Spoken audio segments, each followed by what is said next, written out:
Ahoy thee, mateys.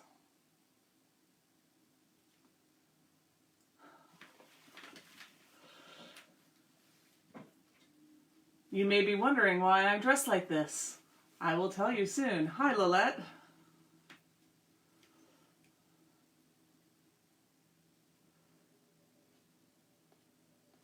I'm just gonna get this link and paste it in the event like I usually do.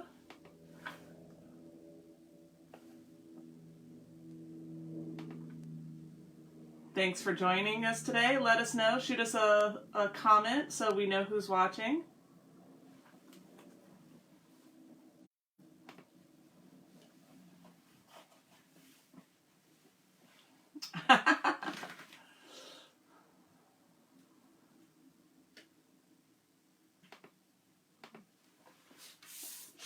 Ahoy there, mateys.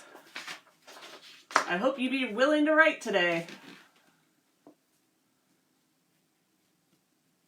Let us know who's there. You might notice something different about me today.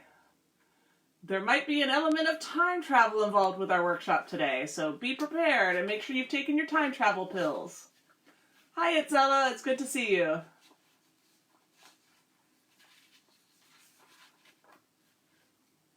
For today's workshop, the only thing you'll need is a pencil and either a download or a printout of the pack that we included. Oh, I love that. It's a Are You Ready? Love it. And hello to Beck and Mika. Basically, we have some information here, and then we have a template. If you can't print it out, that's okay. You can always just use your own paper and create your own template based on this. Definitely throw some pirate talk into the comments. I will thoroughly enjoy that. And if you don't, I'll make you walk the plank or swab the decks.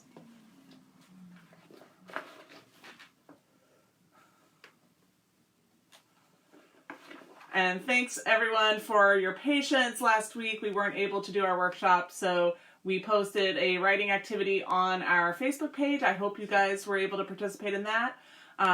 And we apologize for the late notice on that, but we're going to be doing them today and Thursday. And we have 2 more coming next week. And after that point, we're going to pause for a little bit while we prepare for our summer camp.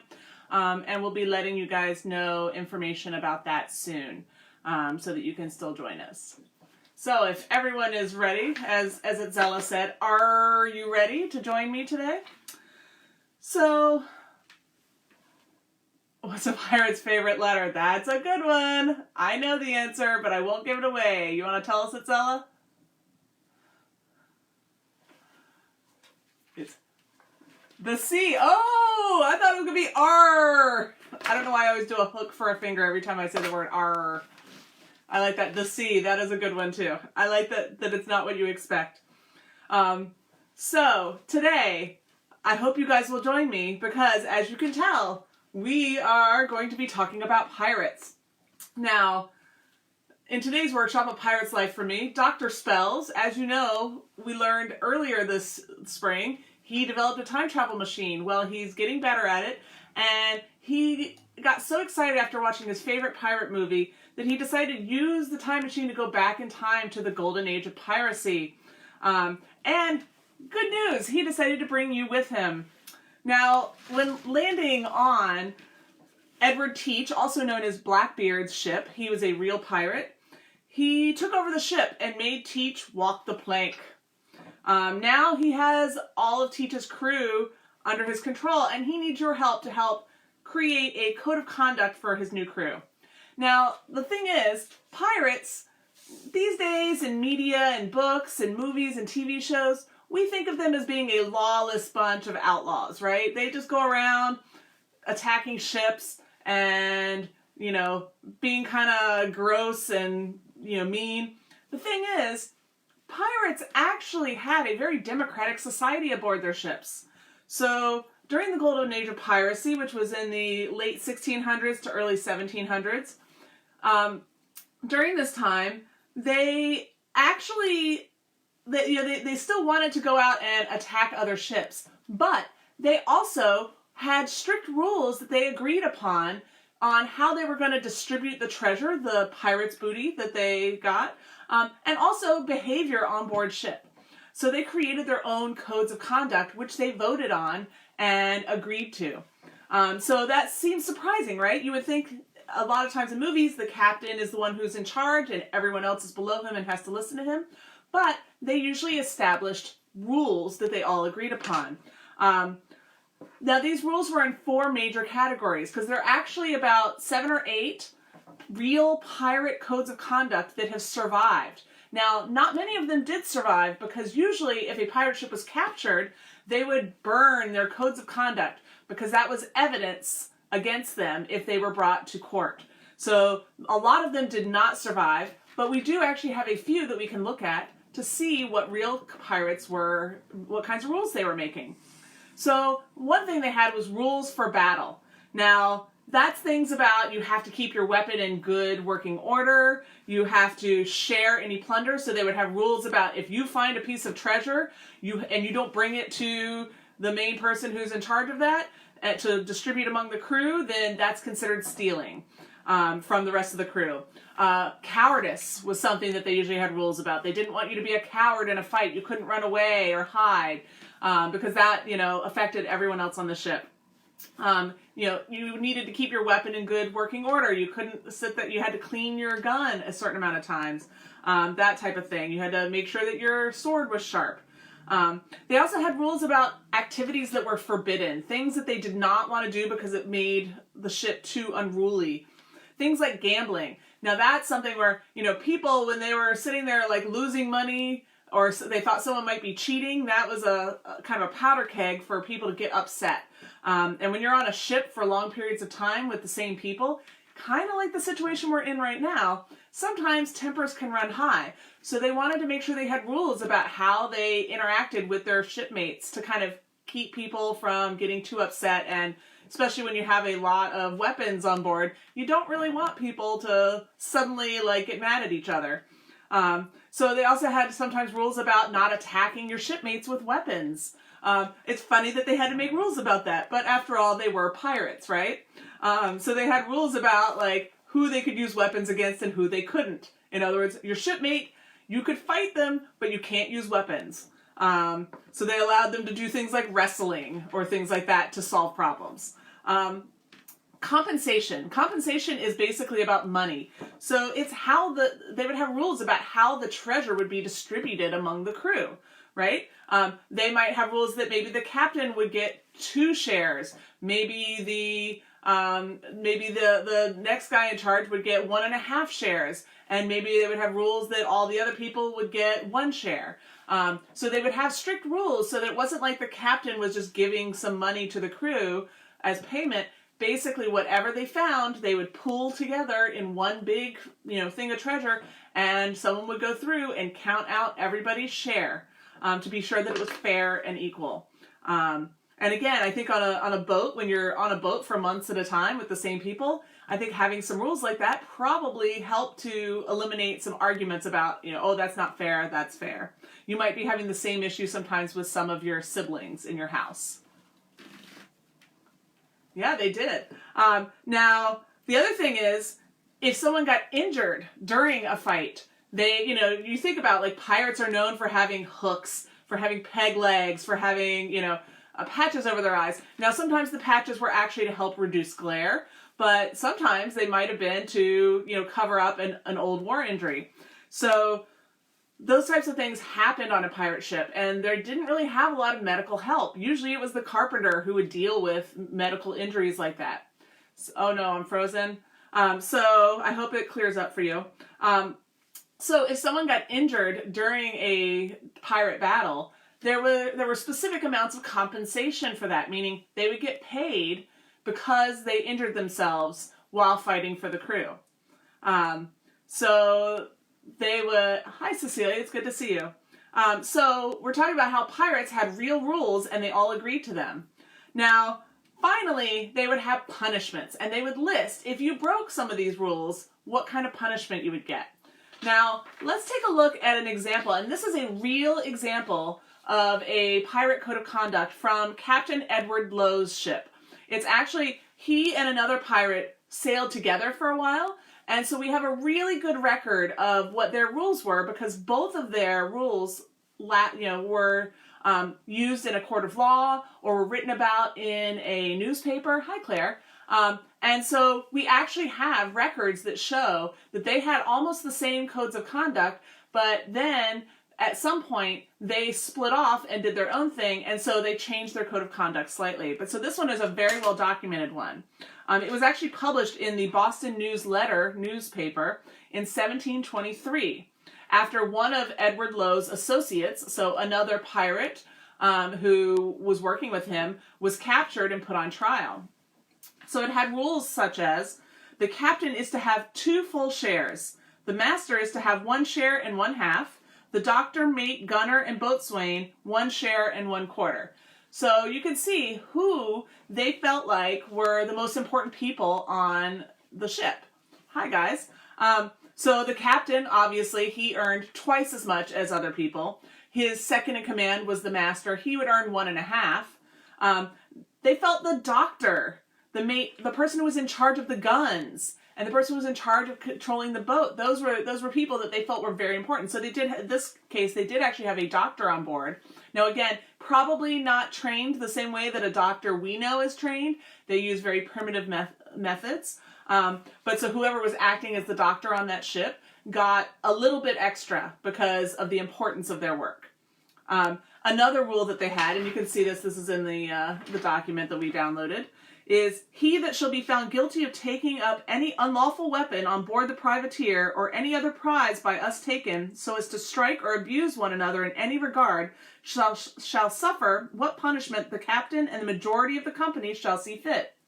Now, that one's interesting because basically, to simplify it, it's saying, don't use weapons to attack your shipmates, right? So it's basically saying, if you're found guilty of taking up weapons against your shipmates, then the captain and the majority of the company, that means they were going to take a vote on what your punishment should be. So I think that's direct proof that they had a democratic society. They voted to decide on on someone's punishment if they used a weapon against one of their shipmates, which gives them that sense of power. Now, he that shall be found guilty of cowardice in the time of engagements shall suffer what punishment the captain and the majority of the company shall think fit. So again, here's something where if they were found guilty of cowardice, if they did not fight the way they were supposed to, if they ran away or hid, then the captain and their shipmates were going to decide how they should be punished. Here's number 4 is the case that I was talking about where they have to share their treasure with the crew.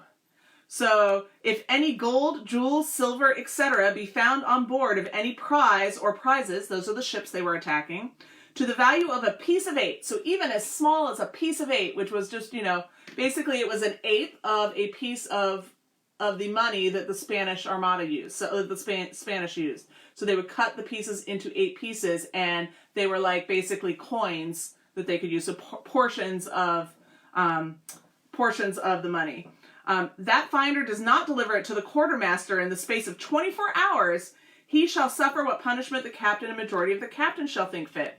So you had 24 hours to deliver any money that you found, any treasure, any silver, and even if it was a tiny little bit, even if it was like a quarter, then you had to deliver it to the quartermaster or you were going to get in trouble. Then they talk about he that is found guilty of gaming or defrauding one another to the value of a rial of plate, that's another amount of money, shall suffer what punishment the captain and the majority of the company shall think fit. So basically, again, they're discouraging people from gambling with their money or from trying to cheat at cards or trying to take other people's money, just tricking people and their shipmates into giving them their money, because that can cause a lot of kind of, anxiety on ship. Now, number 6. He that shall have the misfortune to lose a limb in time of engagement, and a limb is like an arm or a leg, right? Shall have the sum of 600 pieces of 8, and remain aboard as long as he shall think fit. So what they're saying there is, if you lose a limb, they don't just put you overboard and get rid of you. They're saying that you can live on board the ship even though you've been injured as long as you want to, and they will give you 600 pieces of 8, which again is 600 times the smallest amount that you have to make sure you give to the quartermaster if you find it for treasure. So that's a lot of money in pirate terms. Number 7 was good quarters to be given when craved. Now, quarters means, in that time, it meant that basically if you peacefully surrendered, then they would take mercy on you and they wouldn't kill you. So if a pirate ship ran up their Jolly Roger or their version of their pirate flag, it had a message on it. And some of them would say no quarter given, meaning no matter what, we're attacking your ship and we're going to get rid of all the people on it. Now, those pirates were trying to scare people, right? Now, there were others who kind of didn't really want to start doing cannons because they might injure their own ship, they might injure their prize. They really want to kind of capture that ship, that prize, so they want the stuff inside of it, but they also might want the ship. So they might give quarter, meaning they're encouraging the other ship to surrender peacefully so that they can take it peacefully, they can have the ship as a whole, they can take those prisoners and put them on an island somewhere, and those people will be okay. For Captain Edward Lowe, he was saying that on his ship, the crew decided that good quarters, meaning they would be merciful if people surrendered to them. Number 8, he that sees a sail first shall have the best pistol or small arm aboard of her. So what they're saying is they're basically giving you a prize. If you're the first person to see the ship that the ship wants to attack, then you get to have the prize weapon taken from that ship that they have attacked. So they're basically giving them a prize to encourage people to be looking for new ships to attack all the time, because they would get the best pistol or the best sword, the best small arm aboard her. Number 9, he that should be guilty of drunkenness in time of engagement shall suffer what punishment the captain and majority of the company shall think fit. So again, we think of like kind of yo-ho-ho and a bottle of rum, but pirates actually had rules sometimes about making sure that they could function. Now, one of the reasons why we think of that is because a lot of times we think of them being, drinking a bunch of liquor and things like that. It's because actually when they were on ship in the middle of the ocean, the water wouldn't stay good very long. So a lot of times they actually had to drink fermented beverages, things like beer or rum or things like that, only because it was the only safe liquid to drink while they were out on ship. So they would get some new water when they went into a port and they would drink that for a while, but then when the water started turning bad, they might drink some fermented beverages. Too bad they didn't have kombucha back then. Maybe they did. I don't know. But so they would, so basically they're saying, we know that that's what you're drinking, but you can't drink too much because you need to be able to actually function. And then finally, we have number 10, no snapping of guns in the hold. Now, snapping of guns is kind of a weird phrase, but in this case, it literally means no shooting guns while you're inside the boat. Seems like a pretty good rule, right? So basically, they're afraid that if someone is going to shoot their gun inside the boat's hold, you might make a hole, you might sink the boat, you might ricochet off of something and accidentally hit one of your crewmates. So it's probably not a good idea. But it's funny that they actually had to create a rule for that. So those are 10 rules from the Codes of Conduct of Sir Edward Lowe, he was not a sir, he was a pirate, from Captain Edward Lowe. So now I want you guys to think about, now that you and Dr. Spells have taken over your own pirate ship, you need to help create new rules to guide his new pirate crew. Because Blackbeard's rules, those were his rules. Maybe you want to run your pirate ship a little differently. So think about the rules you have to follow at school and at home. What purpose do they serve? If you break them, what happens? And come up with rules that reward your crew for good pirate behavior and punish them when they slack off, right? And think about, people really like to be rewarded. I know a lot of these rules were talking about the punishments, but also there were some things about the benefits, the things if you do things well, like if you're the first one to find the ship, then you're going to get a prize, basically. So think about rewarding people, not just punishing them. Now, your rules can be as wacky as you want. Think about, do you want your pirate ship to be a traditional pirate ship?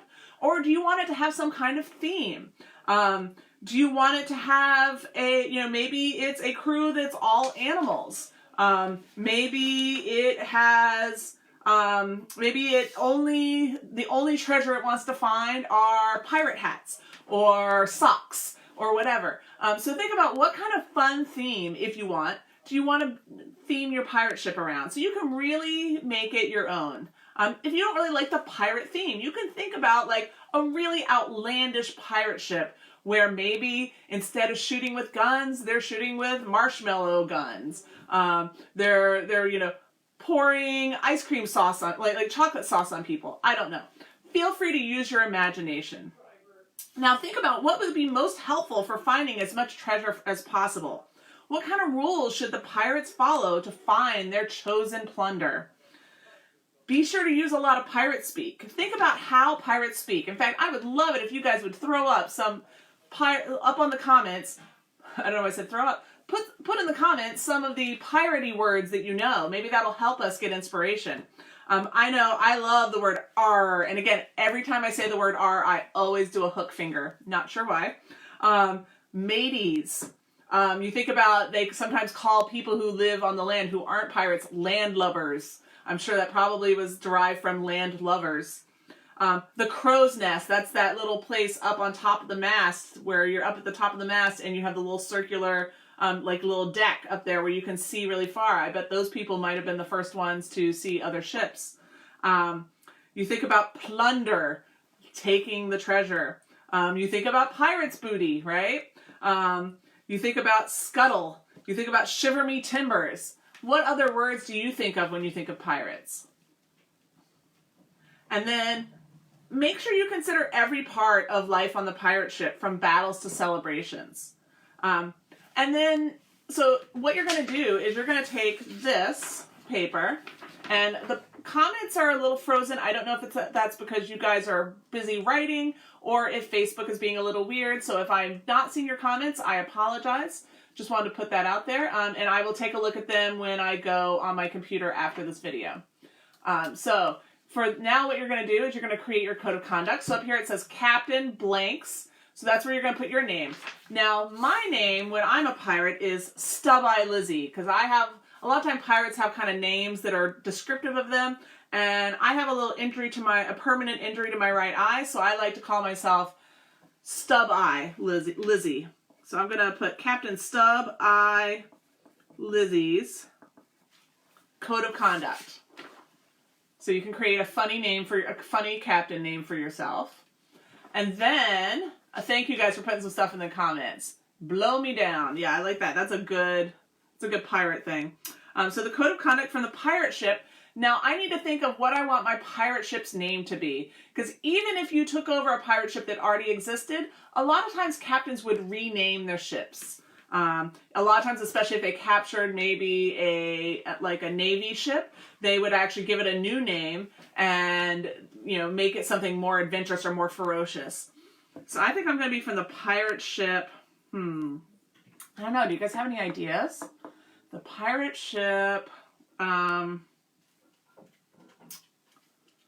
think I want mine to sound pretty ferocious. Arr. I like those pirate words. I want my pirate ship. I'm drawing a blank. I want mine to be themed around. Maybe mine is going to be themed around sea animals, trying to save sea animals. So I'm going to attack any ships that are trying to catch things like whales or, the St. Mary. I like that. That's a good one. The pirate ship Tortola. That's what I'm going to name mine because it sounds like turtle. And then you're going to think about, you have room for at least 8. You can add more lines if you want. You're going to think about what kind of rules you want to have on your pirate ship. So I think on my pirate ship, maybe I would have everyone splits it equal. The Pegasus's ice cream, that's awesome. I love that at Zella. And that's a good example. They are doing something that's a little more creative. They're not doing something that is totally, traditional pirates, and I love that. I think if you want to do something that, matches up with a theme that you like, feel free. That is the joy of writing about these pirate codes of conduct. So think about what kinds of rules would you need to have. So I think, I might say all treasure to be shared equally amongst the crew. So you can decide on what you want your rules to be. So write your rules. Think about, again, putting in maybe some punishments, some rules, what happened, the consequences of what happens. Maybe also think about putting in some positive things. What are some prizes you give people for doing the right thing? Then, after you create your perfect utopian pirate ship with your code of conduct, then what you can do is you can write a story about you and Dr. Spells' adventure on this pirate ship. Now that you have created this new society on this pirate ship, how does it go? Do you guys encounter other ships? Do you have a big adventure? Do you have a big battle? Or do you save someone's life? I would love to know, like, what happens while you're on this pirate ship. So don't just stop there if you can. After you write your code of conduct, think about maybe creating an actual story inspired by that pirate ship that you're imagining.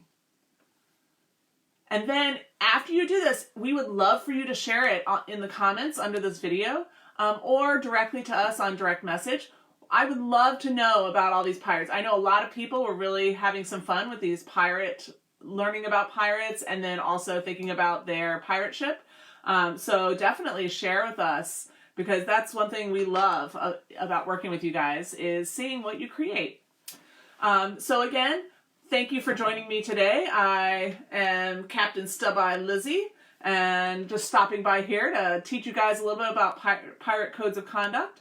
And then we will be back on Thursday at 11 a.m. with another live streamed workshop, and that'll be our third to last. So we have 3 more after today before we kind of shift into preparing for summer.